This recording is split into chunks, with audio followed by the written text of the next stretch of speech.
Nearly 50 people have been arrested after a night of rioting in North London. Petrol bombs were thrown, vehicles and buildings set on fire, and shops were looted. As local people survey the damage, community and political leaders have condemned the destruction. This is a disgrace, as so many of my constituents have said to me as I've walked up and talked to them. This must stop. Emergency discussions about the debt crisis in the Eurozone amid anxiety about how the morning's markets will react. And the comeback kings as Manchester United beats Manchester City at Wembley.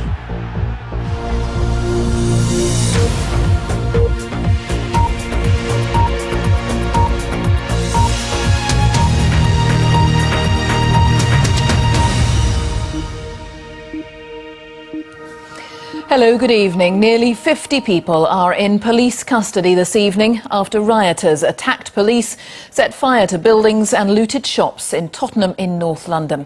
29 people were injured in the violence, most of them police officers. The trouble developed after a peaceful protest about the death of a local man, Mark Duggan, who was shot dead by police on Thursday. Downing Street has described the rioting as utterly unacceptable. Our correspondent Matt Prodger has been monitoring events. This was Tottenham High Road late last night. At one end, officers in riot gear. At the other, the young men they're trying to police.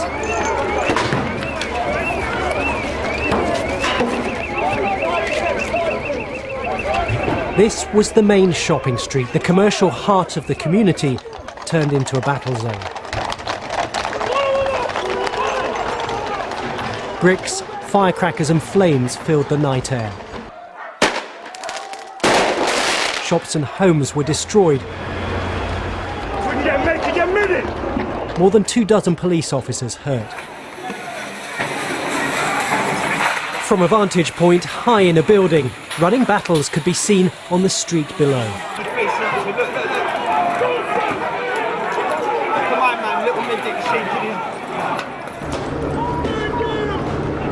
This followed a peaceful protest at the death of a man in a police shooting last week.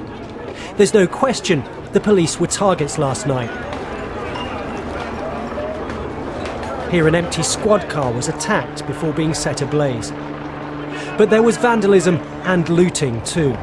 Eyewitnesses said it was anarchy.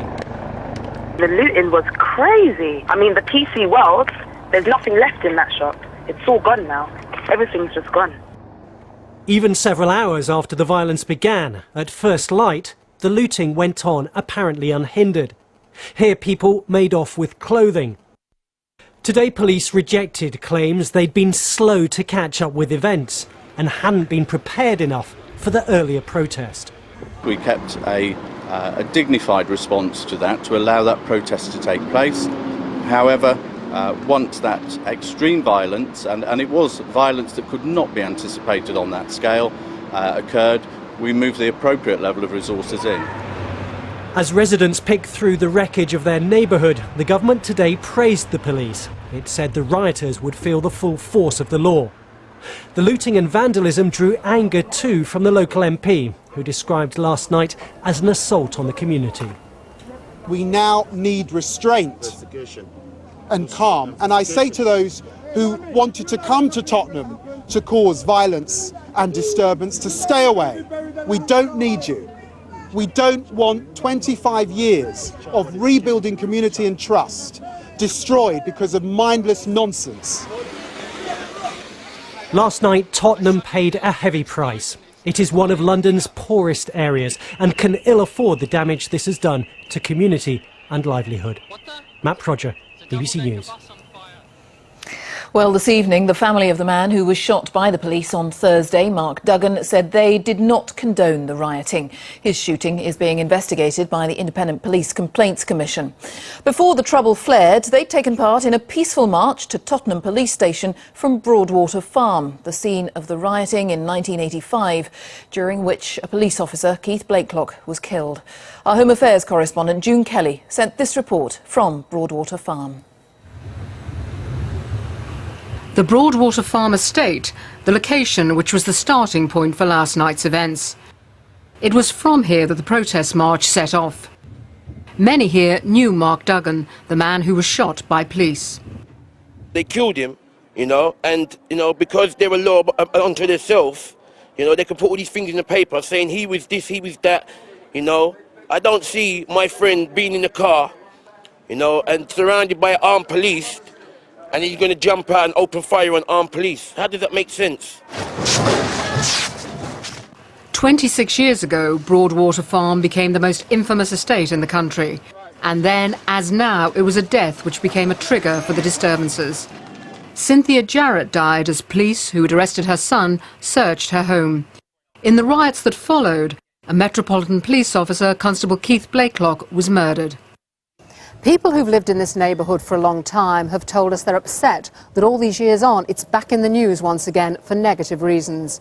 Most won't go on camera, but events of the past few days have sparked a debate about the wider issues here. There's a breakdown of communication and it has to be fixed. Among those who know the Tottenham area well is Sonia, who didn't want to give her full name. There's young people that's never worked. They've left school and they're now in their late 20s and they've never had a job.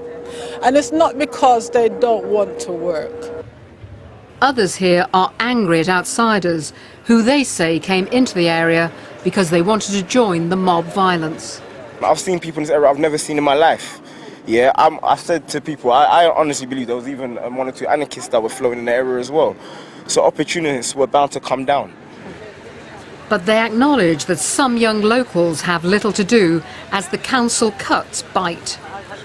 One of the best youth facilities in our area, and it's now shut down. Yeah. And they were doing positive. They allowed people like myself to use there and hold youth projects there. Yeah. Now that's been closed down. Where do we use? And then there are relationships with the police. The police haven't really communicated directly with the youth here, and it's caused the problem, so they feel that they have no word and no voice. The voice that they think is good, but which is wrong, is actually smashing up things, so they'll see their voice get heard. The family of Mark Duggan, the man who was shot by police, say they do not condone the actions taken overnight in his name. They say they realise people are frustrated and angry, but they've appealed for an end to the violence. June Kelly, BBC News, Tottenham. Well, our correspondent John Brain is there now. What's happening there this evening, John?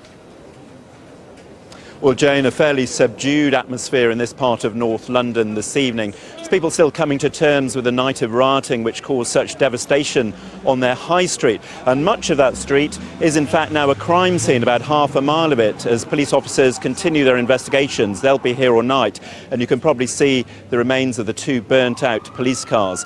But the question for police, community leaders and politicians is, was this a peaceful protest which was hijacked by criminal elements, or was it about something more fundamental? But it'll probably take days, weeks and months of calm reflection before the answer to that is known. Jane. John, thank you. John Brain. And now the rest of the day's news. And the NATO-led forces in Afghanistan say 4 of their soldiers have been killed in 2 separate attacks. 2 French soldiers died and 5 were wounded when they came under fire from insurgents north of Kabul. The 2 other soldiers were killed in the south of the country. Their nationalities have not yet been disclosed. Officials from the European Central Bank are holding talks this evening to look at ways of stopping the international debt crisis spreading and steady the markets before they open on Monday morning. Our business correspondent Joe Lynham is with me. That's a crucial meeting, really, Joe. We think that's underway now? Yeah, I understand that it has started, and the reason they're there is because the